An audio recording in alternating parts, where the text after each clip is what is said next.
Hello everyone, मैं रवि कुमार आपका फिर से एक बार स्वागत करता हूं आपके इस यूट्यूब चैनल RGVITI में। हम लोग इस चैनल के माध्यम से एनटीटी से रिलेटेड कोर्सेज के बारे में रेगुलरली डिस्कस कर रहे हैं। तो आइए देखते हैं आज का हमारा जो टॉपिक होने वाला है। हमारा अभी क्या चल रहा है, पेपर 2 है ना। पेपर 2 चल रहा है और पेपर 2 में पढ़ना है हम लोगों को क्या, समाजशास्त्र एवं निर्देशन।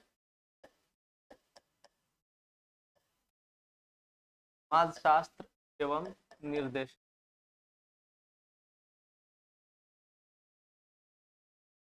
इसके अंदर हम लोग बहुत सारा टॉपिक के बारे में हम लोग डिस्कस कर चुके हैं, है ना। तो अब क्या है कि पिछले क्लास में क्या है कि हम लोगों ने समाज शास्त्र, समाज के परिवर्तन के बारे में पढ़ा था कि समाज में मतलब परिवर्तन किस तरीके का होता है, कैसे होता है, उसकी क्या विशेषताएं हैं, यह क्यों आवश्यक है, ये सब चीजों के बारे में हम लोगों ने जाना था। अभी क्या है कि अभी हम लोग पढ़ेंगे समाज शास्त्र एवं निर्देशन। ये जो पेपर है इसके अंदर बाल अपराध के बारे में। आखिर समाज में तो बालकों का भी तो स्थान है, तो इसमें क्या है कि बाल अपराध क्या है, कैसे है, इसके विषय में थोड़ा सा हम लोग जानते हैं। तो पहले हम लोग हेडिंग डाल लेते हैं, बाल अपराध। बाल अपराध यानी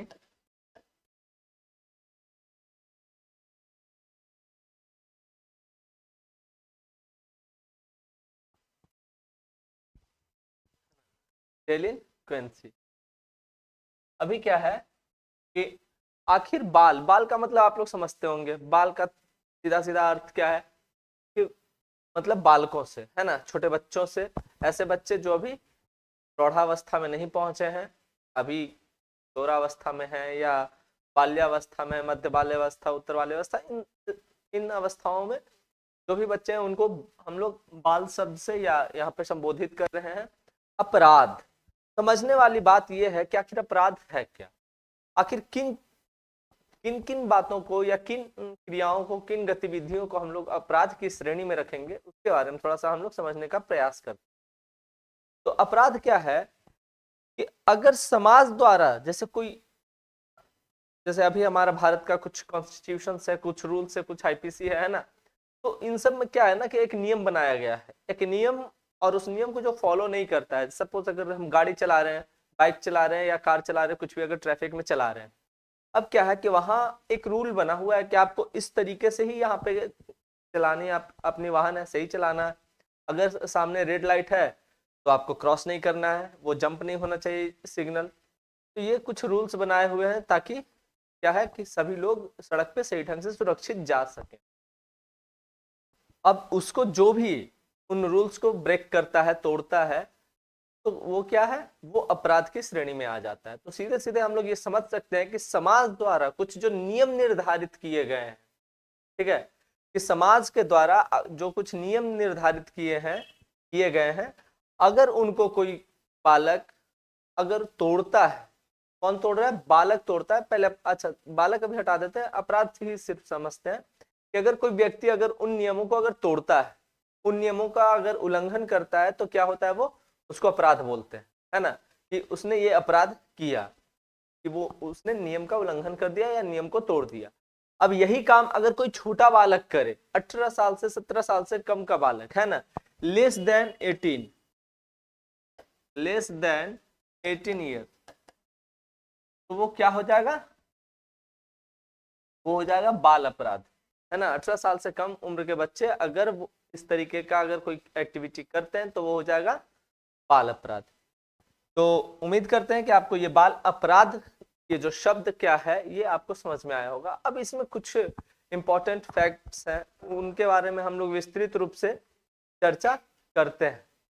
तो उसमें क्या है कि एक समाजशास्त्री हैं कोलमैन, समाजशास्त्री हैं कोलमैन।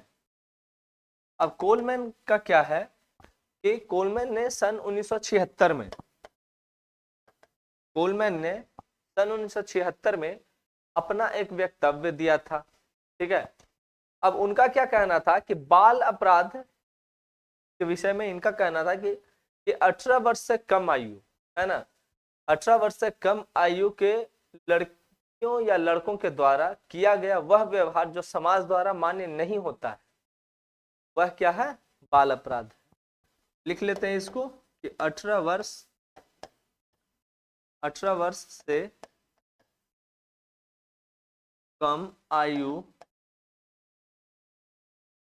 के बच्चों द्वारा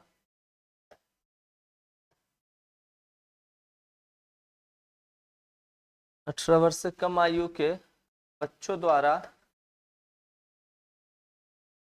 किया गया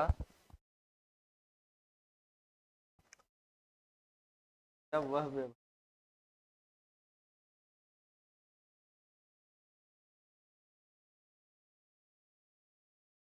तो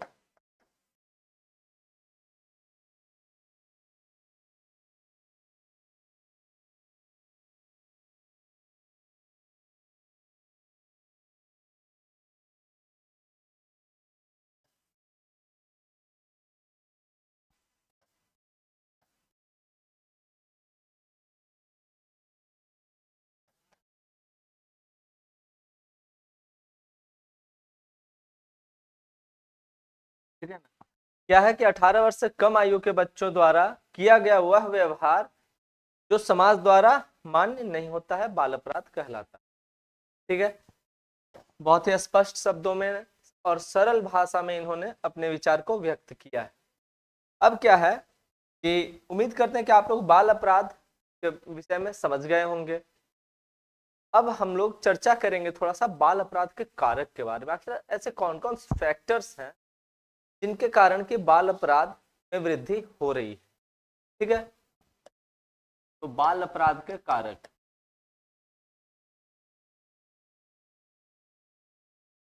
बाल अपराध के कारक यानी फैक्टर्स,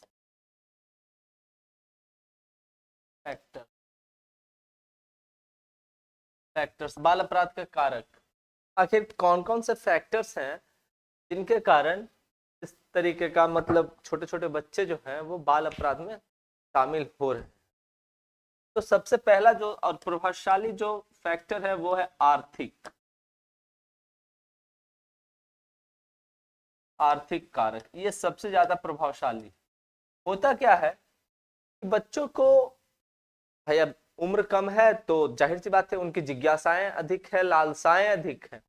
उनको पता नहीं कि हमें किन चीजों के लिए लालसा रखनी है, किन चीजों के लिए लालसा नहीं रखनी है। वो क्या करते हैं कि अपनी लालसाओं को सीमित नहीं कर पाते।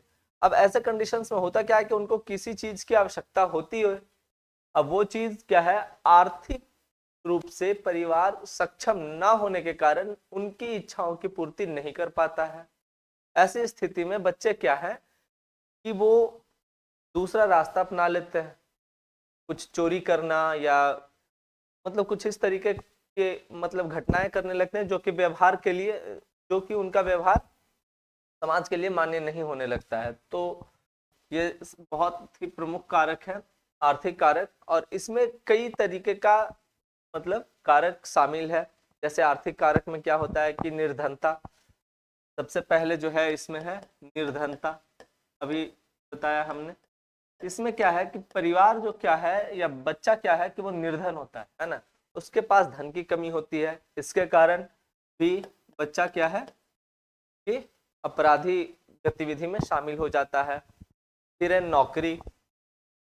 अब देखिए किसी भी परिवार में अगर पैसे, हम लोग अक्सर ऐसा देखते हैं गाँव में खास करके या शहरों में भी ऐसा देखने के लिए मिलता है। होता क्या है कि बच्चा किसी निर्धन परिवार का है, उसके गार्जियन क्या करते हैं कि छोटे छोटे बच्चों को ही 8 साल 10 साल 12 साल का ही बच्चा होता होगा, कुछ करने में सक्षम नहीं है, तो उसको ना छोटे होटलों में या कई ऐसे जगहों पे उनको भेज दिया जाता है जहां वो छोटे मोटे काम करते हैं। जैसे होटलों में प्लेट वगैरह धोने के लिए या आपको खाना देने के लिए, इन सब कामों के लिए छोटे छोटे बच्चों को रख लिया जाता है। तो वो भी क्या है, वो भी एक बाल अपराध की श्रेणी में ही आता है। अब क्या है उसके बाद है बेरोजगारी बोल सकते हैं या बेकारी बोल सकते हैं, है ना। तो इसको रखते हैं बेकारी। बेकारी में क्या है कि जैसे बच्चा कोई अगर किशोरावस्था में आ गया, 17 16 17 18 साल का हो गया, उस समय क्या है कि उनको कुछ ना कुछ वहां पे वो रोजगार करने का, पैसे के उपार्जन करने की उनकी जिज्ञासा बढ़ जाती है कि अब यहाँ पे थोड़ा सा हम कुछ अर्न कर पाते।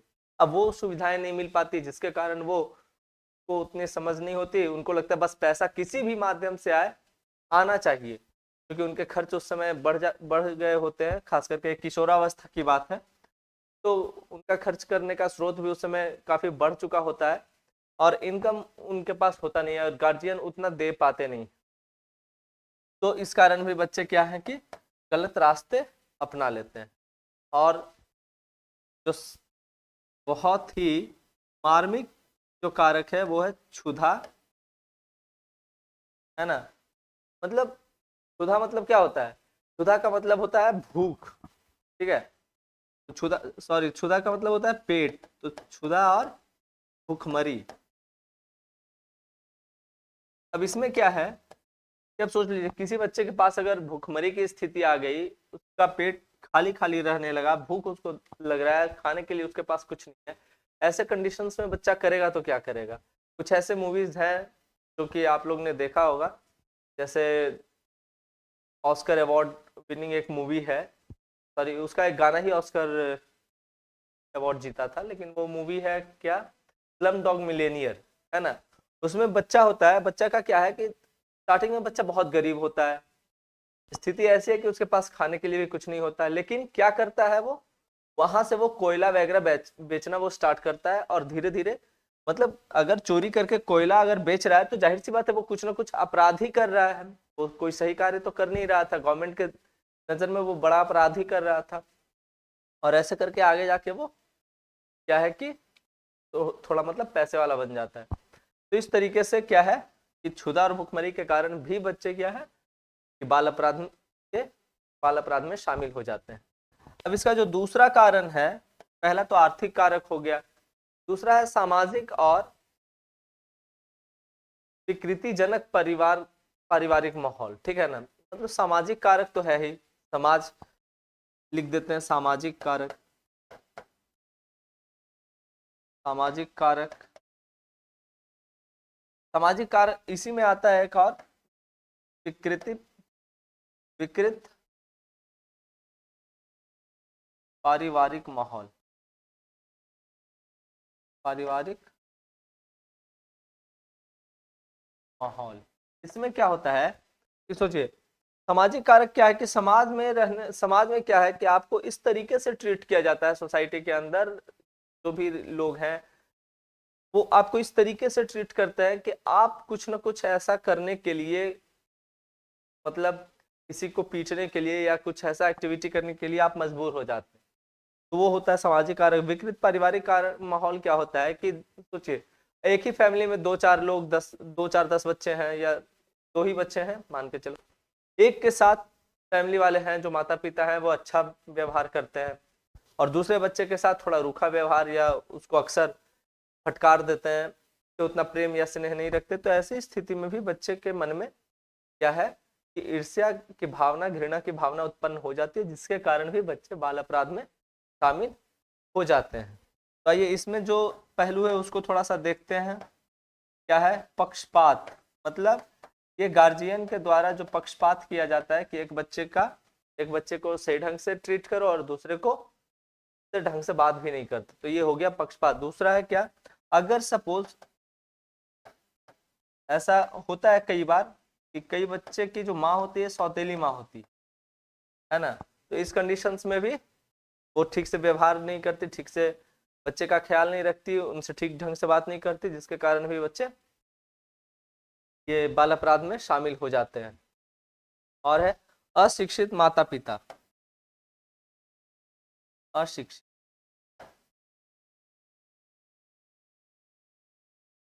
अशिक्षित माता पिता, ऐसे बहुत से कारण हैं। अब क्या है कि अब माता पिता शिक्षित होंगे नहीं तो बच्चा क्या कर रहा नहीं कर रहा है, क्या गाइडेंस करना है, क्या उनको दिशा दिखाना है, ये वो तय नहीं कर पाते। अब इस कारण भी बच्चे क्या है कि बाल अपराध की ओर बढ़ जाते हैं, थोड़ा देख रेख के अभाव में भी। और भी बहुत से कारण हैं, अब एक एक करके उनके बारे में चर्चा नहीं किया जा सकता, तो आप संक्षेप में आप समझिए कुछ मुख्य कारकों के बारे में। तो ये है, तो अभी दो हुआ। अब क्या है और कौन से कारक हो सकते हैं, तो तीन में क्या है कि यहाँ कह सकते हैं कि जैविक कारक है ना, जैविक कारक में मनोवैज्ञानिकों का मानना है, साइकोलॉजिस्ट हैं, उनका मानना क्या है कि पुरुष में क्या है कि मेल में एक्स और वाई क्रोमोसोम पाए जाते हैं, और वहीं फीमेल में क्या है कि इनमें एक्स और एक्स पाए जाते हैं क्रोमोसोम्स। अब इनका मानना है, मनोवैज्ञानिकों का क्या मानना है कि जो मेल जो होते हैं, जो पुरुष होते हैं समाज में, उनके क्रोमोसोम्स के कारण अगर इनमें अगर आपराधिक अगर भावना है, अगर जो पुरुष है वो अगर किसी अपराध में संलग्न रहते हैं या उनका व्यवहार जो है अपराधी पूर्ण रहा है, तो उनके बच्चे का भी व्यवहार कुछ उसी तरीके का हो जाता है। ये जेनेटिक्स गुण भी कई बार ऐसा होता है कि बच्चों में चला जाता होगा। आप लोगों ने आसपास के समाज में देखा होगा कि जिन परिवार में अपराधियों की अपराधी प्रवृत्ति के लोग रहते हैं, उनके बच्चे भी अक्सर उसी प्रवृत्ति के हो जाते हैं। तो ये है जैविक कारक। चौथा क्या है कि व्यक्तिगत रख सकते हैं इसको, ठीक है, व्यक्तिगत व्याधि के, इसमें क्या है व्यक्तिगत व्याधि के, इसमें है कि अब क्या होता है कि किसी बच्चे के साथ कुछ पर्सनली रूप से कुछ ना कुछ उसके साथ कुछ ऐसा हो जाता है या कुछ ऐसा घटना घट जाता है जिसके कारण उसको कुछ बाल अपराध से जुड़े किसी क्रियाकलाप में, किसी एक्टिविटीज में उनको शामिल होना पड़ता है। ठीक है, पांचवा है प्रबलन। इसको ऐसे समझना थोड़ा सा मुश्किल है, तो इसको स्ट्रेस समझिए, इंग्लिश में स्ट्रेस। अगर बच्चा अगर स्ट्रेस में होगा, कोई भी ऐसा कदम उठा सकता है जो कि समाज के लिए उपयोगी ना हो, समाज के अकॉर्डिंग ना हो, कुछ ऊपर नीचे हो जाए, है ना। तो ये सब है। और है क्या, सामाजिक सांस्कृतिक कारक। इसमें क्या है कि समाज से तिरस्कृत या विरोध की भावनाएं। तो चलिए समाज के बारे में ऊपर बता दिए थे, तो ये थे कुछ प्रमुख कारक जिसके कारण बालक जो है किसी ये बाल अपराध की क्रियाओं में शामिल हो जाता है। अब क्या है कि इसकी रोकथाम कैसे की जा सकती है, तो बाल अपराध को किस प्रकार से रोका जा सकता है, इसके बारे में थोड़ा देखते हैं।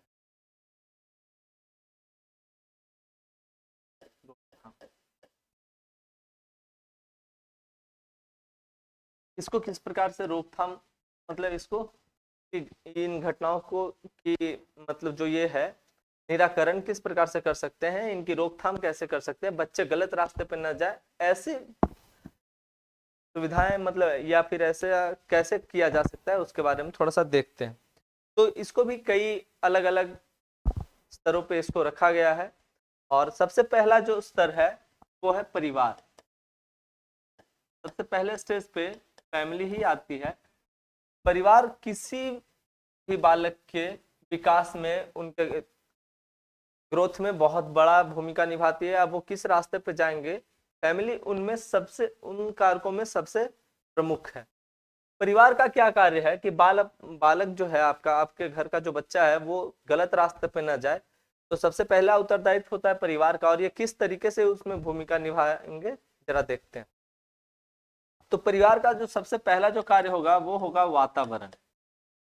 आप अपने घर का वातावरण कुछ इस तरीके का बनाइए कि बच्चा क्या है कि घर में बिल्कुल सही ढंग से रहे और वो अच्छी और सही चीजों को ही सीख सके। ये नहीं कि गलत क्रियाओं को सीखे और फिर वो आपराधिक कोई एक्टिविटीज में शामिल हो जाए जाकर। फिर है अनुशासन। बालकों में अनुशासन की जो भावना है वो स्टार्टिंग से ही उनमें इस तरीके की भावनाओं का विकास करना चाहिए। उनको रेगुलर बताना चाहिए कि आपको क्या करना है, क्या नहीं करना, कौन सा एक्टिविटी सही है, कौन सा गलत है, अनुशासन क्या है, इन सब चीजों के बारे में उनको बचपन से ही बताना चाहिए। फिर है बच्चों के आवश्यकताएं। बच्चों की जो आवश्यकताएं हैं उनका आप खास ख्याल रखें। परिवारों को चाहिए कि ये उनकी आवश्यकताओं का ख्याल रखा जाए। जो भी चीजें उनके लिए अति आवश्यक हो वो उनको दिया जाए। ऐसे बच्चे तो बहुत से चीज के लिए जिद करते हैं, पर हर चीज उपलब्ध करवाना हर किसी गार्जियन के बस की बात नहीं है।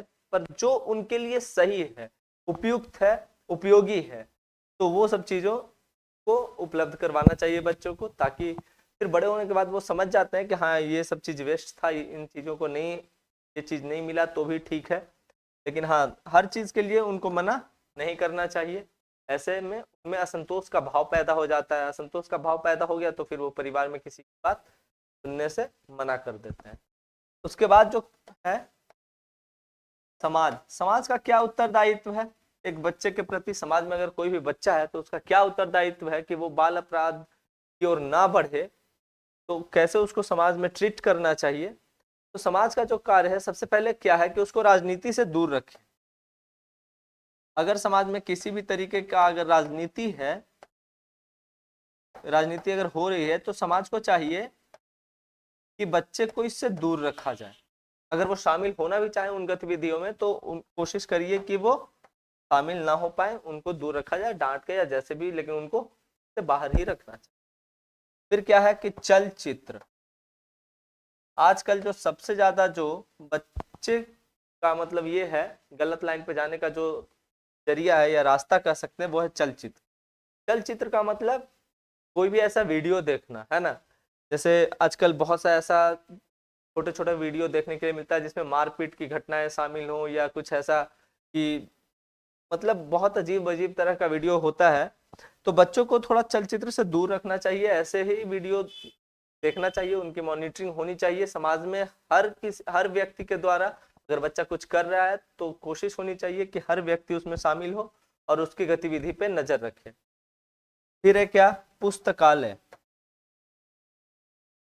पुस्तकालय समाज का ये कार्य है कि आसपास के मोहल्ले में या आसपास के इलाके में कहीं ना कहीं कुछ इस तरीके का लाइब्रेरी वगैरह का व्यवस्था होना चाहिए, ताकि बच्चे अपने खाली समय में पुस्तकालय में, जो बच्चे खेलने में इंटरेस्टेड है वो तो खेलने जाएंगे, लेकिन जो खेलने में इंटरेस्टेड नहीं है वो खाली समय में क्या करेंगे बैठ के। तो उस समय पे बच्चे अक्सर क्या है कि वही है मोबाइल चलाना या फिर कुछ है दोस्तों के साथ एक जगह बैठ के अजीब तरीके की बातें करना, मतलब खाली जो कहा जाता है कि खाली दिमाग शैतान का होता है।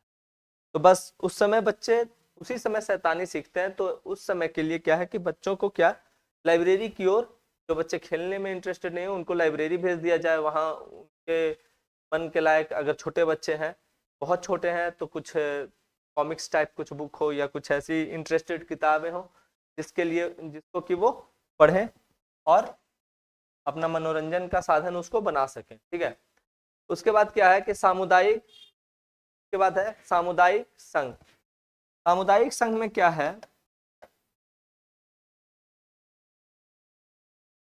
सामुदायिक संघ इसमें क्या है कि इसमें आसपास के मोहल्ले के हों या गांव के हों तो उन गार्जियन को भी क्या चाहिए कि सामाजिक तौर पे उनका आपस में हमेशा एक मीटिंग होना चाहिए, बच्चों को लेकर होना चाहिए कि हाँ, और वो लोग बैठ के निर्णय लें कि हाँ समाज का जो बच्चा है वो किस ओर जा रहा है, क्या कर रहा है, क्या नहीं कर रहा है। तो उसके संबंध में एक सामुदायिक संघ की स्थापना भी होनी चाहिए और रेगुलर बेसिस पे इनकी मीटिंग होनी चाहिए, ताकि ये नजर रखा जा सके कि बच्चे क्या कर रहे हैं या क्या नहीं कर रहे हैं। ठीक है, अब इसमें जो देखिए, अब इसमें आपका रोल आ जाता है, विद्यालय का कर्तव्य। आप लोग का क्या रोल रहेगा बच्चों को सुधारने में या बच्चों को सही मार्ग दिखाने में, वो समझिए। तो विद्यालय का क्या क्या कर्तव्य हो सकता है। विद्यालय में अगर बच्चा आ गया तो अब वो सही से कैसे रहे, गलत मार्ग पे ना जाए, इसके लिए आप लोग को क्या करना है। तो सबसे पहले क्या है कि बच्चों को पर्याप्त स्वतंत्रता मिलनी चाहिए, है ना। बच्चों को पर्याप्त स्वतंत्रता मिलनी चाहिए, ये नहीं कि यहाँ पे लगे उनको कि हम बंधे हुए हैं, यहाँ आके कैद हो गए। अगर मनोवृत्ति अगर उनमें उत्पन्न हो गई तो फिर वो पढ़ाई की ओर फोकस नहीं कर पाएंगे और आपकी बातों को वो समझने से तो फिर बात ही हटा दीजिए कि आपकी बातों को समझेंगे। बच्चे सिर्फ उन्हीं की बातें सुनते हैं जो कि उनको, बच्चे को सही ढंग से समझ सकते हैं या बच्चे के मन में ऐसी छवि बन जाए कि हाँ ये मेरे लिए सही है। या आप मतलब कोई ऐसे टीचर जिनको देख के बच्चे का मतलब मन एकदम खुश हो जाता, उन टीचर्स का बात बच्चा सबसे ज्यादा सुनता है। तो स्वतंत्रता उनमें होनी को देनी चाहिए थोड़ा, लेकिन लिमिट में ही, ऐसा नहीं कि कुछ भी करने की स्वतंत्रता है। फिर है अध्यापक का व्यवहार, अध्यापक का व्यवहार, जैसा कि अभी मैंने बताया टीचर का जो बिहेवियर है बच्चों के प्रति वो बहुत ज्यादा इंपॉर्टेंस रखता है उनके मनोवृत्ति के लिए कि कैसा वो सोचते हैं या क्या करते हैं। फिर है संवेगात्मक वातावरण, संवेगात्मक वातावरण, इसमें क्या होता है, जैसे देखिए अब कोई बच्चा को अगर जैसे चोट लग गई, वो रोता हुआ, अब बच्चा तो बच्चा ही है ना, नर्सरी एलकेजी यूकेजी या 1 2 में पढ़ने वाला बच्चा है, अब क्या है कि वो रोने लगा या पेंसिल गुम हो जाने पे बच्चा अक्सर रोने लगता है, कोई अगर उसका शार्पनर ले लिया तो भी वो रोने लगता है ना। तो उस कंडीशंस में उसको डांटना नहीं है, यहाँ डांट के आप उसको जबरदस्ती चुप करा दी, चोट लगा तो इधर क्या कर रहा है, इधर क्यों आ रहा है, ऐसा नहीं करना है ना, उसको प्यार से उसको, अब वो रो रहा है तो उसको थोड़ा प्यार से उसको डील करिए, तो समझाइए कि हाँ ऐसा आपका फ्रेंड अगर आपसे पेंसिल ले लिया है तो ठीक है वो दे देगा या उसको दिलवा दीजिए, लेकिन उसको वहां पे डांटना नहीं होता है। तो वहां पे संवेगात्मक वातावरण है ना, इमोशनल अटैचमेंट के लिए भी वहां इन्वायरमेंट क्रिएट करना होता है। और है जैसे नैतिक शिक्षा, नैतिक शिक्षा, इसमें क्या है कि आपको चाहिए कि बच्चों के लिए नैतिक शिक्षा की ओर भी उनका ध्यान, नैतिकता के लिए भी उनका ध्यान रेगुलर आकर्षित करते रहे, उनको नैतिकता के बारे में बताते रहे, ठीक है। फिर है मार्ग, मार्ग निर्देशन, मार्ग निर्देशन में क्या है कि आप उनको सही रास्ता, हमेशा किसी भी काम को करने के लिए सही मार्ग बताते रहिए, सही मार्ग उनको दिखाते रहिए कि ये काम करने का ये तरीका है, अगर किसी दोस्त के साथ अगर खेल रहे हैं तो ये नहीं कि पीछे से पैर मार दिया, ये कर दिया वो कर दिया, उनको थोड़ा सा खेलने का तरीका या जो भी है तो हर चीज के लिए थोड़ा सा इंस्ट्रक्शन उनको गाइड करते रहना चाहिए। फिर चौथा है कि बाल अपराधी का उपचार तथा सुधार, है ना, तो विद्यालय का कर्तव्य इसमें हो गया। अब जो चौथा है ये बाल अपराध की रोकथाम में, वो है क्या कि उसका उपचार और सुधार कैसे किया जा सकता है, उपचार तथा सुधार, ठीक है। सबसे पहले क्या चाहिए कि बच्चों को, आखिर बच्चे बाल अपराध की ओर कैसे अग्रसर हुए, इन चीजों का पहले डायग्नोसिस करना चाहिए, पहले इनका उपचार करना चाहिए कि हाँ कैसे इस ओर वो ये हुए, है ना, इस डायरेक्शन में कैसे आए, उसके बाद उनमें सुधार करना चाहिए। वरना आपको पता है नहीं कि बच्चे आखिर इस रास्ते पे क्यों आए, और आप उन सुधार की आवश्यकता, आप उनमें सुधार करने के लिए मतलब प्रयासरत हो जाइएगा, तो ऐसे में क्या है कि इसको कह सकते हैं कि सिर्फ आप को मार पीट के नहीं जगह पे ला सकते, है ना, थोड़ा इमोशनली अटैच होकर के भी या सही चीज के बारे में पता करके तब फिर उनको सही रास्ते पे लाया जा सकता है, ठीक है। तो उम्मीद करते हैं कि आप लोग इसके बारे में समझ पाए होंगे कि बाल अपराध क्या है, कैसे है, और ये हमारे समाज के लिए किस प्रकार से एक बड़ी समस्या बनी हुई है। तो आप लोग भी एक भावी शिक्षक हैं, भविष्य में एक टीचर होने वाले हैं, तो हम आप लोगों से अपेक्षा करते हैं कि आप अपने कर्तव्यों का निर्वहन सही ढंग से करिएगा, विद्यालय में, समाज में और पारिवारिक तौर पर भी, ताकि बालकों को बाल अपराध की ओर जाने से रोका जा सके। तो अगर ये वीडियो सही लगे तो लाइक शेयर और सब्सक्राइब जरूर करिए, कमेंट करना ना भूले, अगर किसी भी तरीके की समस्या हो तो कमेंट्स जरूर करिए, उसमें पूछिए, हम आपके सभी समस्याओं का समाधान करने का कोशिश करेंगे।